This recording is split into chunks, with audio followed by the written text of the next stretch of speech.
तो हेलो बच्चों, आज अपन स्टार्ट करने वाले हैं पीएवीडी का solution class 12th organic chemistry का। तो अपन शुरू करते हैं। सबसे पहला क्वेश्चन आपको दिया गया है, ionic reaction with organic compound proceed through. अगर आयनिक रिएक्शन है इसका मतलब उसके अंदर कैटायन और एनायन होंगे, कैटायन और एनायन होंगे। तो ये पूछा है कि कैटायन और एनायन जो होगा ये कौन से मैकेनिज्म के थ्रू ये जाएगा। तो अगर अपन सबसे पहले देखो, होमोलाइटिक में क्या होता है, फ्री रेडिकल होता है। हेट्रोलाइटिक में ही ये बनते हैं, तो हेट्रोलाइटिक अपना करेक्ट ऑप्शन है। तो फर्स्ट ऑप्शन का देखो, बी इसमें दिया गया C, it mean C is the correct option. अगले क्वेश्चन पे आते हैं अपन। नेक्स्ट क्वेश्चन कुछ ऐसा दिया गया है, पूछा है विच of the following compound will most easily be attacked by an electrophile. Electrophile सबसे पहले उस कंपाउंड पे अटैक करेगा जिसकी इलेक्ट्रॉन डेंसिटी ज़्यादा होगी। इलेक्ट्रॉन डेंसिटी उस कंपाउंड की ज़्यादा होगी जिस पे क्या लगा होना चाहिए, इलेक्ट्रॉन डोनेटिंग ग्रुप। तो अपन चेक कर दे इसमें इलेक्ट्रॉन डोनेटिंग ग्रुप कहाँ पे लगा हुआ है, एक बी में लगा हुआ है, एक डी में लगा हुआ है। एंड बी एंड डी की बात करें अपन, तो बी यहाँ पे हाइपर कंजुगेशन शो कर रहा है +H और ये शो कर रहा है +M। तो प्रायोरिटी ऑर्डर से आप जाओगे तो मेजोमेरिक रेजोनेंस ज़्यादा, so correct option is the D. so second question D answer. Next अगले क्वेश्चन पे आते हैं अपन, क्वेश्चन नंबर 3 में देखो आपसे पूछा गया the correct order of reactivity in electrophilic substitution reaction of the following compound is. Electrophilic substitution reaction का ऑर्डर मैं यहाँ पे जनरल ऑर्डर लिख देता हूँ कि कभी अगर इलेक्ट्रोफिलिक सब्स्टिट्यूशन रिएक्शन आए तो सबसे ज़्यादा उस कंपाउंड का होगा जिस पे इलेक्ट्रॉन डेंसिटी ज़्यादा, मतलब इलेक्ट्रॉन डोनेटिंग ग्रुप लगा होना चाहिए। इससे ज़्यादा किसका होता है, बेंजीन का होता है। और इससे ज़्यादा किसका, बेंजीन के ऊपर हैलोजन लगा होना चाहिए। एंड लास्ट वो वाला जो सबसे लेस रिएक्टिव होगा और रिंग के ऊपर क्या लगे होने चाहिए, electron acceptor group, electron acceptor. तो ऐसा अब कौन सा ऑप्शन में दिया गया अपन चेक कर लेते हैं। CH3 है, इलेक्ट्रॉन डोनेटिंग है, +H काम कर रहा है। ये ओवरऑल जो काम करने वाला है यहाँ पे Cl, नेट जो काम करेगा, नेट यहाँ पे क्या होगा, इलेक्ट्रॉन एक्सेप्टर ग्रुप होंगे। तो कहीं ना कहीं ये रिंग को डीएक्टिवेट करेंगे। और ये जो अपन ने ऑर्डर लिखा आप उसके अकॉर्डिंग जाओगे तो सबसे ज़्यादा किसका हो गया, B का, उसके बाद A का, फिर C एंड D। ऐसे कौन से ऑप्शन में दिया गया है, ऑप्शन देख लो आप, B A C D। सबसे ज़्यादा बी का, फिर ए का, फिर सी, फिर D. So correct option fourth. Next question पे आते हैं, क्वेश्चन नंबर 35 33 हो गए, 34 है ये स्लाइड ऐसे हो गया। 35 में देखते हैं, रेजोनेटिंग स्ट्रक्चर आपको दिया गया है। इसमें आपसे पूछा गया कि किसकी स्टेबिलिटी सबसे ज़्यादा है। तो रेजोनेटिंग में उसकी सबसे ज़्यादा स्टेबिलिटी होती है जो न्यूट्रल होता है। सेकंड अपन क्या चेक करते हैं, सेकंड ये चेक करते हैं कि किसका ऑक्टेट कंप्लीट है। एंड थर्ड में इलेक्ट्रो पॉजिटिव पे पॉजिटिव होना चाहिए, इलेक्ट्रोनेगेटिव पे निगेटिव एलिमेंट है, निगेटिव चार्ज होना चाहिए। तो इन सब में जो सबसे न्यूट्रल है वो कौन सा है, 1 दिया गया, मतलब 1 सबसे ज़्यादा स्टेबल होगा। इसके बाद सेकेंड और थर्ड में देखो आप, ऑक्सीजन सिंगल बॉन्ड के साथ माइनस है, कार्बन सिंगल बॉन्ड के साथ प्लस है, ये तो सही है। लेकिन यहाँ पे सिंगल बॉन्ड के साथ ऑक्सीजन पे कभी प्लस चार्ज नहीं आता है, इसका मतलब वो लेस स्टेबल है। तो करेक्ट ऑप्शन अपना कौन सा आने वाला, 1 2 3, ये रेजोनेटिंग स्ट्रक्चर का ऑर्डर है। तो नेक्स्ट क्वेश्चन पे आते हैं अपन। अगला क्वेश्चन है the ascending acidity order of the following hydrogen atom. आपको ये बताना है कि सबसे ज़्यादा एसिडिक कैरेक्टर किसका है। तो सभी जगह से अगर आपने H निकाला होगा तो सब पे क्या बनने वाला है, निगेटिव चार्ज बनने वाला है। जिसका निगेटिव सबसे ज़्यादा स्टेबल उसका एसिडिक कैरेक्टर ज़्यादा। तो ट्रिपल बॉन्ड का हाइब्रिडाइजेशन यहाँ पे देखो आप, तो ये sp है और परसेंटेज इस कैरेक्टर की वैल्यू बहुत ज़्यादा। जब परसेंटेज इस कैरेक्टर की वैल्यू ज़्यादा तो इलेक्ट्रोनिगेटिविटी भी ज़्यादा, इस वजह से वहाँ पे लगा हुआ जो हाइड्रोजन होगा वो सबसे ज़्यादा स्टेबल होगा। तो एक नंबर पे तो अपने पास कौन से आने वाले हैं, A हो गया। इससे कम जो थोड़ा होगा वो B वाला होगा, क्योंकि इसका हाइब्रिडाइजेशन क्या है, sp2 है। बाकी किसी में जाओगे तो ये भी sp3 है, ये भी sp3 है। तो सबसे ज़्यादा तो ये आएगा, इसके बाद B हो गया। अब C और D में देखना आप, ये भी sp3, लेकिन इस पे जो माइनस आएगा ये इलेक्ट्रॉन डोनेटिंग इसके इलेक्ट्रॉन डेंसिटी को बढ़ा देगा। तो एसिडिक कैरेक्टर उनके कम हो जाएंगे, लेस स्टेबल होगा। तो इसका मतलब ए आएंगे, बी आएगा, डी आएगा और सी आएगा। ऐसे ऑप्शन देखो कहाँ पे दिया गया है, ए बी डी सी, ये मतलब first option is the correct. Next आते हैं अगले क्वेश्चन पे। नेक्स्ट क्वेश्चन नंबर 36 पूछा, विच of the following is highly acidic hydrogen. Highly acidic hydrogen वो होगा जहाँ से हाइड्रोजन निकालने के बाद अगर वो दोनों साइड से रेजोनेंस प्ले कर रहा है तो इसका मतलब वो मोस्ट एसिडिक हाइड्रोजन होगा। और वैसे हाइड्रोजन को अपन बोलते हैं एक्टिव मिथाइलिन ग्रुप। तो इसमें देखो आप, एक्टिव मिथाइलिन जो होगा इसमें सबसे ज़्यादा एसिडिक कौन से होने वाले हैं, ये वाला हाइड्रोजन, क्योंकि जैसे ही यहाँ से H निकालोगे तो इसका जो माइनस होगा इधर भी रेजोनेंस है, इधर भी रेजोनेंस है। तो जो सबसे ज़्यादा एसिडिक होगा वो fourth option. So correct option in sir option number 4। Next पे आते हैं अगले क्वेश्चन पे। नेक्स्ट में लिखा गया हेक्स 4 इन 2 ऑल। लिख लेते हैं अपन 1 2 3 4 5 6 हेक्स हो गया, 4 पे इन 2 पे ऑल, ये OH लगाया, 1 2 3 4 ये डबल बॉन्ड हो गया। इसकी रिएक्शन आपने PCC के साथ करवाया है तो ये कुछ ऐसा बनने वाला ही है। यहाँ पे जो OH है सेकेंडरी अल्कोहल, ये कीटोन में। नेक्स्ट इसकी रिएक्शन हाइपो आयोडेट, मतलब NaOI, आयोडो फॉर्म हो गया ये, या तो NOI बोल सकते हो आप, या फिर इसी को ऐसे लिखा होता है कि ये NaOH प्लस में क्या दिया गया, I2 दिया गया। तो यहाँ से ये बॉन्ड ब्रेक होता है, आयोडो फॉर्म। उसके बाद ये क्या हो गया होगा, C single bond, double bond C, और ये यहाँ पे एक यहाँ पे कार्बन कम हो गया ना, ये कार्बन, क्योंकि टोटल 6 कार्बन है। तो 1 2 3 यहाँ पे ऐसे डबल बॉन्ड O माइनस हो गया होगा, और यहाँ पे CH I3। नेक्स्ट इसके बाद ये बोल रहा है कि सोडियम हाइपोआयोडेट लगाने के बाद B बना है, which on further heating, soda lime के प्रेजेंस में आपने हीटिंग करवाया, मतलब NaOH plus CaO, this is the decarboxylation reaction. और अगर डी कार्बोक्सिलेशन होगा मतलब रिमूवल ऑफ CO2, तो इससे जब आप CO2 निकालोगे तो ये निकल जाएंगे, बचेंगे आपके पास ये कंपाउंड, और इसका IPSC नेमिंग क्या है, 2-ब्यूटेन। तो देखो अब कौन सा ऑप्शन सही है, C, थर्ड ऑप्शन। नेक्स्ट पे आते अगले पे, क्वेश्चन नंबर 38। देखो कॉन्सेंट्रेटेड HBr है। कॉन्सेंट्रेटेड HBr मतलब जो एसिडिक नेचर है इसका और ज़्यादा हो गया होगा, मतलब इसके अंदर H प्लस और क्या होंगे, Br माइनस होगा। तो मैकेनिज्म से अगर अपन जाएं तो ये CH3, C ऊपर OH लगा हुआ है, यहाँ पे डबल बॉन्ड है, ये C डबल बॉन्ड हो गया, O और CH3। अब जो H प्लस है यहाँ पे वो ये H प्लस, ये ऑक्सीजन अपना लोन पेयर इसको, तो ये अगला स्टेप ऐसे होने वाला है, ये CH3C ऊपर OH2 पे प्लस आ गया होगा, नीचे यहाँ पे डबल बॉन्ड है, C डबल बॉन्ड O है, O CH3। जैसे ही ये OH2 निकला होगा इस पे प्लस आया होगा, ये रेजोनेंस मतलब जो प्लस चार्ज छोड़ करके गया वो कहाँ पे आ गया, CH3C सिंगल बॉन्ड, ये डबल बॉन्ड C हो गया यहाँ से। इसके बाद नीचे क्या लगा, एक कार्बन जिसके ऊपर प्लस चार्ज छूटा हुआ है, और ये है C double bond O single bond O CH3। अब इस पे Br माइनस का अटैक होगा तो Br माइनस इस पे लग जाएंगे ना, तो 1 2 ये डबल बॉन्ड C, और इस कार्बन से नीचे क्या लगा हुआ है, एक C लगे हुए हैं, और इससे Br लग गया है, और इधर C double bond O and CH3। देख लो अब, काफ़ी आसान सा क्वेश्चन। तो कौन सा ऑप्शन सही होने वाला है अपना, ये C ऑप्शन जो लिखा गया इसके साथ मैच हो रहा है। तो question number 38 option number C is the correct. Next अगले क्वेश्चन पे आते हैं अपन, क्वेश्चन नंबर 39। ये देखो अब AlCl3 दो इक्विवेलेंट है, ये फ्रीडल क्राफ्ट रिएक्शन इसको बोलते हैं अपन। अगर आप 1 मोल दोगे AlCl3 तो पहले मोल में तो ऐसे होने वाला है।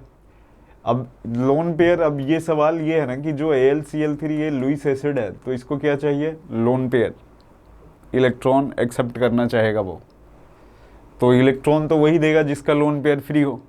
इसके ऑक्सीजन के लोन पेयर क्या है, रेजोनेंस पे इन्वॉल्व है, तो वो तो नहीं देने वाला।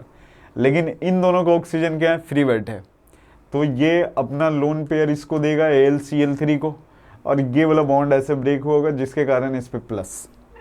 अब ये जो प्लस चार्ज है ये अपना लोन पेयर इस प्लस को फुलफिल करने गया होगा, जिसके कारण ये वाला बॉन्ड भी यहाँ से टूटेंगे। तो फाइनल अपने पास कुछ ऐसे आ गया होगा कि ये तो बेंजीन जो दिया गया है वो है यहाँ पे double single double single double, बाद में ये प्लस चार्ज लगाया गया है। अब ये देखो आप ध्यान से, यहाँ पे ये O पे माइनस आया होगा, और तो जैसे लिखा गया वैसे लिख लेते अपन। यहाँ पे O हो गया, O से लगा हुआ है AlCl3 हो गया, और इस वाले पे डबल बॉन्ड O आ गया है, ये यहाँ पे ऐसे है, और ये यहाँ पे डबल बॉन्ड O हो गया, इस पे प्लस चार्ज हो गया। अब ये प्लस चार्ज है यहाँ पे, ये बेंजीन है, इन दोनों के बीच में जो रिएक्शन चलेगी वो इलेक्ट्रोफिलिक सब्स्टिट्यूशन रिएक्शन। तो जैसे ही इलेक्ट्रोफिलिक सब्स्टिट्यूशन रिएक्शन करवाओगे, ये प्लस चार्ज इसके इलेक्ट्रॉन डेंसिटी से अट्रैक्टेड होगा, तो ये कुछ ऐसे बन जाएंगे। ये यहाँ पे ये बेंजीन रिंग हो गया होगा, और इसके ऊपर क्या आ गया C डबल बॉन्ड O। इससे कितने कार्बन लगे, 1 2 3, तीसरे पे कार्बोक्सिलिक एसिड, तो 1 2 3, और double bond O and OH, ये ऐसा। बाद में zinc HgHCl, this is the Clemmensen reduction. अगर क्लेमेंसन रिडक्शन आप करवाओगे तो क्लेमेंसन रिडक्शन में क्या होने वाला है, ये वाला बॉन्ड यहाँ से निकल जाएंगे, जिंक Hg और ये HCl। क्लेमेंसन रिडक्शन का ये काम है कि जो कार्बोनिल कंपाउंड है कीटोन एल्डिहाइड, उसको वो रिड्यूस करता है, और रिड्यूस करके उसको किस में भेज देता है, रिस्पेक्टेड अल्केन में, उसके रिस्पेक्टिव जो अल्केन होता है उसमें भेज देता है। तो ये यहाँ से हट गए होंगे, मतलब ये पीएच आ गया होगा, ये सी और इधर से क्या लगे हैं, double bond O and OH। तो आपसे पूछ रहा है ये जो कंपाउंड बना ए है, ये है बी है, तो ऐसा ऑप्शन मैच कौन सा, ऑप्शन नंबर ए। तो 39 करेक्ट ऑप्शन इज ए। चलो नेक्स्ट पे आते हैं अगले क्वेश्चन पे। अगला क्वेश्चन है क्वेश्चन नंबर 40, CH3COOH। अगर CH3COOH की रिएक्शन SOCl2 के साथ करवाओगे तो ये रिएक्शन होने के बाद यहाँ पे Cl बन गया होगा A। इसकी रिएक्शन अगर आप बेंजीन के साथ करवा रहे हो इन प्रेजेंस ऑफ AlCl3, तो ये फ्रीडल क्राफ्ट रिएक्शन, ये निकला AlCl3 यहाँ से निकला होगा, ये माइनस, ये इसको मिला होगा, तो यहाँ पे जो प्लस चार्ज जनरेट हुआ होगा उसकी वजह से ये इलेक्ट्रोफिलिक सब्स्टिट्यूशन रिएक्शन, और बेंजीन रिंग के ऊपर क्या, यहाँ पे C double bond O single bond CH3। बाद में इसकी रिएक्शन KCN के साथ, KCN की रिएक्शन मतलब एडिशन ऑफ CN है, न्यूक्लियोफिलिक एडिशन रिएक्शन। तो ये यहाँ पे C हो गया होगा, ऊपर OH CH3 और नीचे CN। अब ऐसा ऑप्शन देख लो आप कहाँ पे, ऑप्शन नंबर ए में। तो correct option is a. Next है, इसके बाद अगले क्वेश्चन पे आते हैं अपन। नेक्स्ट में आपसे ये पूछा गया है which will liberate carbon dioxide. Acidic character, अब अपने को इसमें एसिडिक कैरेक्टर का कॉन्सेप्ट लगाना पड़ेगा। CO2 वही गैस रिलीज करेगा जिसका एसिडिक कैरेक्टर जो होगा H2CO3 से ज़्यादा होगा। एक एसिडिक कैरेक्टर का मैं ऑर्डर लिख रहा हूँ यहाँ पे, कुछ ऐसा होता है एसिडिक कैरेक्टर। बिल्कुल स्टार्टिंग से आओगे तो PHSO3H का सबसे ज़्यादा, इसके बाद जो होगा नेक्स्ट आता है फॉर्मिक एसिड, फिर कार्बोक्सिलिक एसिड में बेंजोइक एसिड, इसके बाद कोई भी कार्बोक्सिलिक एसिड, फिर आता है H2CO3, इसके बाद आते हैं PHOH।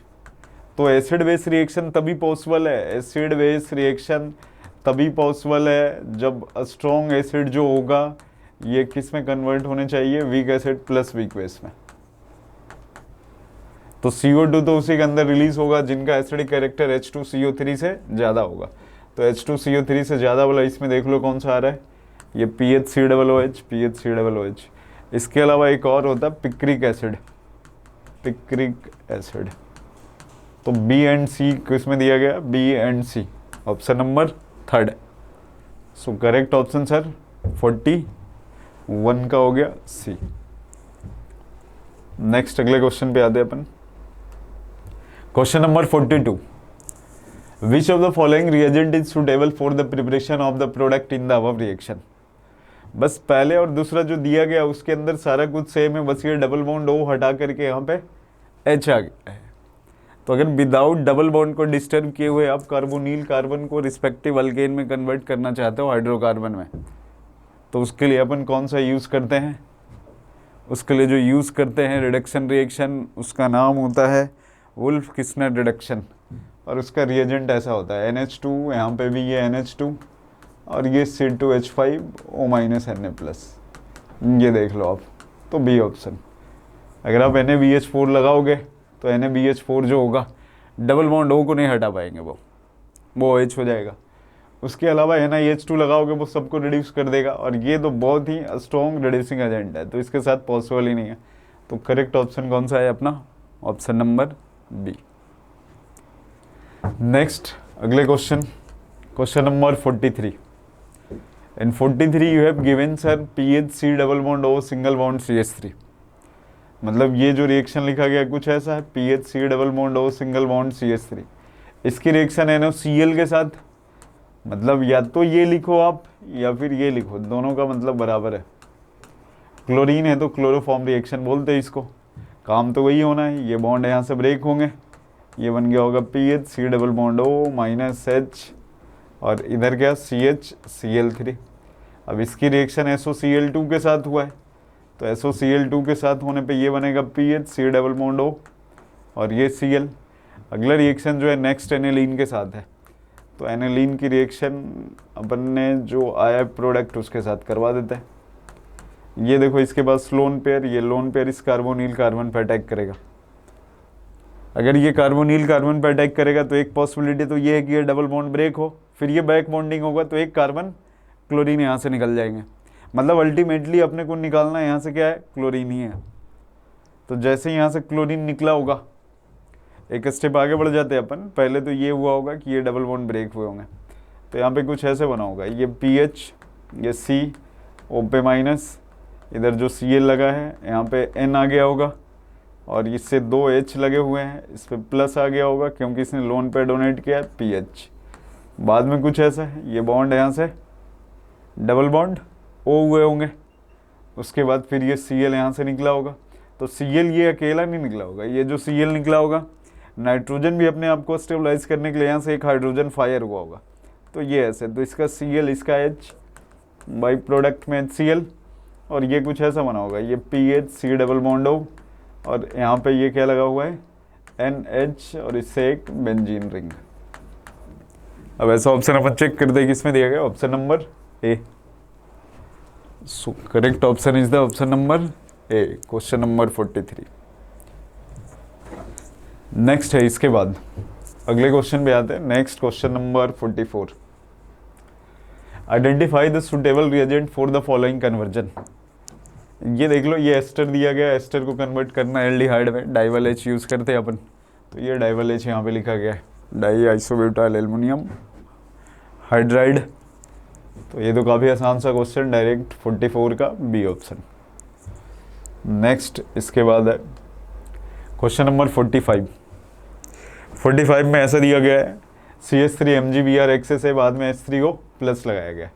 तो उधर जो लिखा गया वो PH है, ये C डबल बॉन्ड O है, इससे कितने कार्बन लगे? 1 2 और 1 3 पे क्या लगा हुआ है? Cn।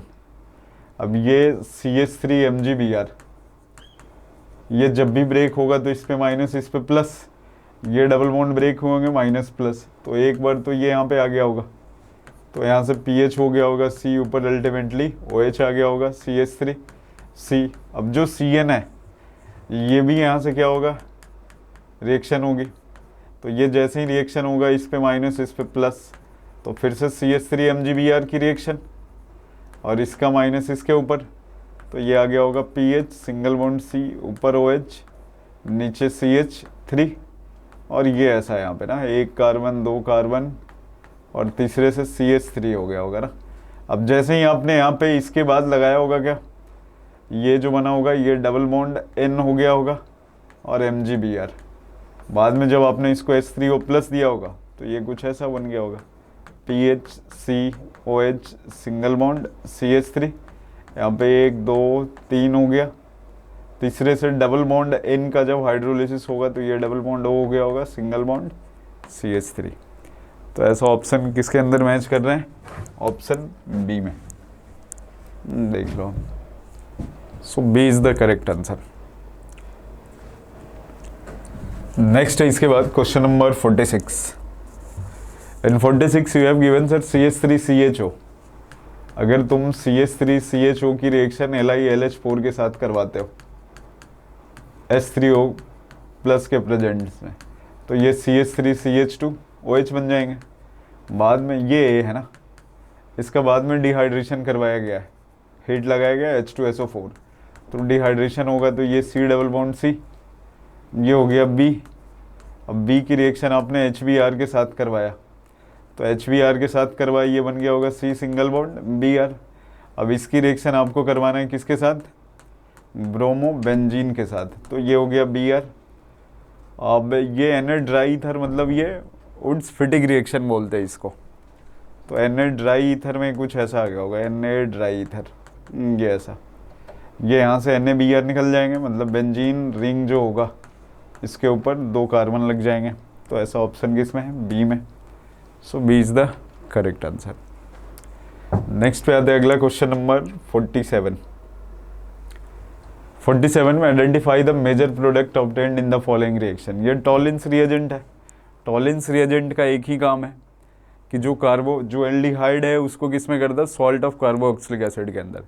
तो अपने को बस ये चेक करना है कि सॉल्ट ऑफ कार्बोक्सिलिक एसिड कहाँ पे, ये वाला group salt of carboxylic acid में कन्वर्ट हुआ है, तो ये सॉल्ट ऑफ कार्बोक्सिलिक एसिड एक में ही दिया गया, डी में। So D is the correct option. Next question पे मूव करते हैं अपन, question number 48। In 48 you have given sir, एक रिएजेंट लिया गया है जो जिंक Hg कॉन्सेंट्रेटेड HCl, इसको क्लेमेंसन रिडक्शन के नाम से जानते हैं अपन। ये क्लेमेंसन रिडक्शन, इसका काम ऐसा है कि ये डबल बॉन्ड O को हटाएगा और उसके बदले हाइड्रोजन लगाते हैं। तो बस वो चेक करना है अपने को, डबल बॉन्ड O हट जाना चाहिए और उसके बदले क्या आएगा, 2 हाइड्रोजन। तो ऐसा किसमें, ऑप्शन नंबर बी में। तो बी देख लो, question number 48, B is the correct. Next question में मूव करते हैं अपन, क्वेश्चन नंबर 49। लिखा गया ट्राईक्लोरो एसिटल्डिहाइड, अपन स्ट्रक्चर लिख देते हैं, ट्राईक्लोरो एसिटल्डिहाइड, इससे 3 Cl लगा हुआ है।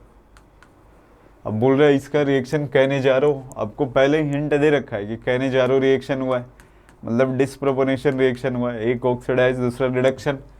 NOH the mixture of the product contains sodium trichloro acetate, मतलब एक तो ऑलरेडी आपको बना करके दिया गया है, जो बना करके दिया गया है वो ऐसा है सोडियम ट्राईक्लोरो एसिटेट, मतलब ये O- Na+ है। तो एक सॉल्ट ऑफ कार्बोक्सिलिक एसिड बनता है, दूसरा अल्कोहल का फॉर्मेशन होगा, तो जो अल्कोहल बनेंगे वो कुछ ऐसा Cl, ये तो ट्राईक्लोरो वैसे ही रहेंगे, और इस कार्बन से रिलेटेड OH। अब इसका IPSC नेमिंग देखो आप, ये कार्बन नंबर 1 है, फंक्शनल ग्रुप है तो प्रायोरिटी ज़्यादा, ये सेकंड। तो 2 पे 3 क्लोरीन होना चाहिए और इथानल, तो 2,2,2 ट्राईक्लोरो इथेनॉल, ये ऑप्शन नंबर 1 में है। So first option is the correct. Next अगले पे आते हैं अपन, अगला क्वेश्चन है क्वेश्चन नंबर 50। 50 में देखो आपको ये बताया गया है जो रिएजेंट है, अच्छा ये रिएक्टेंट प्रोडक्ट दोनों दे रखा, आपको बस रिएजेंट चेक करना है। वही सेम किया गया है यहाँ पे, ये जो पार्ट है ये कीटोन है, अब कीटोन को यहाँ पे कन्वर्ट करके उसके रिस्पेक्टिव अल्केन में लाया गया है। तो बिना डबल बॉन्ड को डिस्टर्ब किए हुए अगर आपको लेकर के आना तो उसके लिए वुल्फ किस्नर रिडक्शन लगाते हैं अपन। अगर आप क्लेमेंसन लगाओगे तो ये OH भी चेंज हो जाएंगे, OH का कन्वर्जन Cl के साथ, बट यहाँ पे भी OH है, यहाँ पे भी OH है, तो इसलिए इसमें कौन सा यूज़ होगा, जो बेस सेंसिटिव होते हैं वो। क्लेमेंसन रिडक्शन जो होते हैं वो एसिड सेंसिटिव होते हैं, तो उसमें अगर आप लगाओगे तो OH कन्वर्ट होगे Cl में, इसलिए जो सबसे सूटेबल ऑप्शन है वो कौन सा है, ऑप्शन नंबर 1। नेक्स्ट है इसके बाद क्वेश्चन नंबर 51।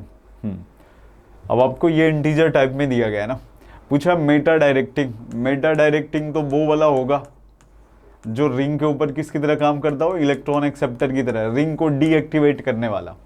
तो रिंग को डीएक्टिवेट करने वाला मतलब निगेटिव इफेक्ट, तो निगेटिव इफेक्ट अपन इसमें चेक कर लेते हैं। अगर कोई रिंग के ऊपर कोई ऐसा आइटम लगा हुआ हो जिसके ऊपर पॉजिटिव चार्ज हो, या फिर उसका लोन पेयर उसके पास अगर नहीं है, तो पॉजिटिव चार्ज वाला जो होगा वो इलेक्ट्रॉन एक्सेप्टर की तरह काम करता है।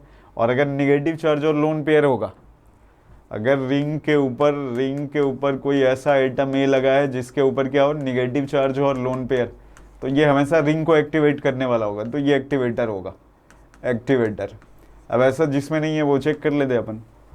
तो ये तो एक्टिवेटर है, ये डीएक्टिवेटर है, कोई लोन पेयर निगेटिव चार्ज नहीं, तो एक हो गया। ये सेकंड, ये एक्टिवेटर है तो कैंसिल कर दिया अपन ने, क्योंकि अपने को डीएक्टिवेटर चाहिए मेटा के लिए।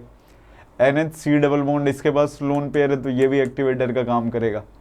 तो दो ऊपर से मिले। Next C double bond OR, इसके ऊपर कोई निगेटिव चार्ज और लोन पेयर नहीं है, तो ये भी डीएक्टिवेटर है। अगला OH एक्टिवेटर है तो कैंसिल है। C डबल OH जो है वो क्या है, डीएक्टिवेटर है। तो टोटल अपने पास है 1 2 3 4, तो इसका करेक्ट आंसर कौन सा आने वाला है, फोर्थ। तो question number 51 fourth integer type question आपसे पूछे गए, करेक्ट आंसर है 4। नेक्स्ट है इसके बाद क्वेश्चन नंबर 52, पूछा गया the compound with molecular formula C6H6 which gives only one mono bromo derivative. अच्छा, इसका एक ऐसा स्ट्रक्चर बनाना है जिसका एक ही मोनो ब्रोमो डेरिवेटिव हो। तो वो स्ट्रक्चर कुछ ऐसे होंगे, टोटल 6 कार्बन का, 1 2 3 4 5 6, 1 2 3 4 5 और ये 6। अब ये 4 मोल हाइड्रोजन लेना चाहिए और मॉलिक्यूलर फॉर्मूला भी जस्टिफाइड होना चाहिए। तो ये C6H6 हो गया। अब ये देखो 4 डबल बॉन्ड हटेंगे तो ये 4 मोल क्या लेगा, हाइड्रोजन लेगा। उसके बाद ये किस में कन्वर्ट हो जाएंगे, अल्केन के अंदर कन्वर्ट हो जाएंगे। तो आपसे इसके अंदर पाई इलेक्ट्रॉन पूछा है। पाई इलेक्ट्रॉन की अगर बात करें तो पाई इलेक्ट्रॉन 2 इसमें 2 इसमें 4, 2 इसके अंदर 2 इसके अंदर, तो टोटल कितने हो गए, 8 हो गए। तो इसका करेक्ट आंसर क्या है, 8 है। ये सिंगल करेक्ट में पूछा गया है इसीलिए इसका आंसर 8 आएगा। इसके लिए एक और प्रोबेबल आंसर हो सकता है कि अगर आप इसको ऐसे लिख दो, ये CH2 लिख दो, डबल बॉन्ड CH2 लिख दो और यहाँ पे डबल बॉन्ड CH2 लिख दो, तब भी ये यहाँ से 4 बॉन्ड अगर लेगा, 4 मोल इलेक्ट्रॉन लेंगे तो ये रिंग ब्रेक हो जाएगी। तो अगर मोर देन 1 में आते तो सेकंड प्रायोरिटी अपना ये होता और इस टाइम पे इसके ऑप्शन कितने होते हैं, ये करेक्ट आंसर 6। बट अगर इंटीजर में पूछा गया तो आपसे 4 मोल जो सबसे ज़्यादा मोनोब्रोमो डेरिवेटिव के लिए कंडीशन होगी वो ये होगा कि एक अल्केन का कार्बन फ्री होना चाहिए, वो यहाँ पे फ्री है, इसमें कोई कार्बन फ्री नहीं है, तो ये सेकेंडरी है।